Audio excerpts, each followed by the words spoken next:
This is the 50th anniversary version of Nissan's evergreen 370Z, and its retro race car makeover is a homage to half-century old Datsun origins. The 370Z is no spring chicken, and I've driven umpteenth examples in its decade-long life cycle. But I've never driven one of these, the original Datsun 240Z from 1969. Big bucket list moment for me, and I'm interested to see how much has changed in the 40 years difference between these two cars, even though it's now 50 years on.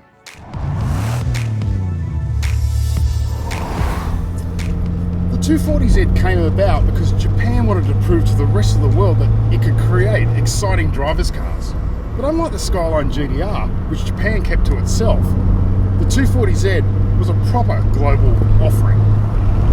It's 113 kilowatts and almost 200 newton meters. It comes from a high-revving 2.4 litre naturally aspirated 6. It wasn't really what you call a rocket ship, with a 100km/h mark arriving in about 8 seconds, but that was hardly the point. Its spirited chassis, simple two-seat format and a curb weight that was just barely over a tonne conspired for maximum driving enjoyment and playfulness. And then there's that classically beautiful organic design that really pulls the heartstrings. Fast forward 5 generations and the 370Z maintains much of the 240Z's raw simplicity and charisma. In fact, it probably taps the original Z car's spirit more confidently than any other generation.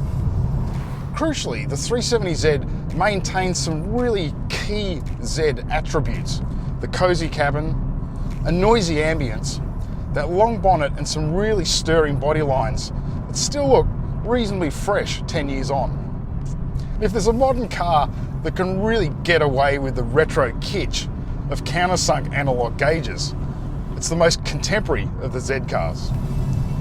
But perhaps the most sacred elements that really shouldn't be messed with the Z car is that it retains the two-seat format and a naturally aspirated 6-cylinder under the bonnet. It makes a decent 247 kilowatts and 366 newton meters from a desperately aging 3.7 litre V6.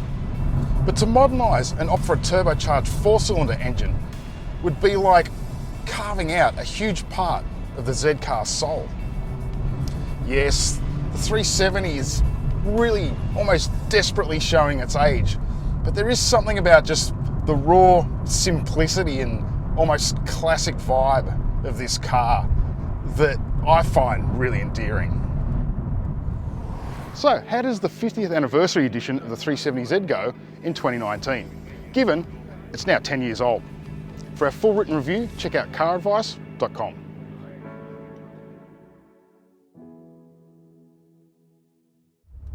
Geez, I haven't driven a car that's older than I am for quite a while. That's what the other guy said.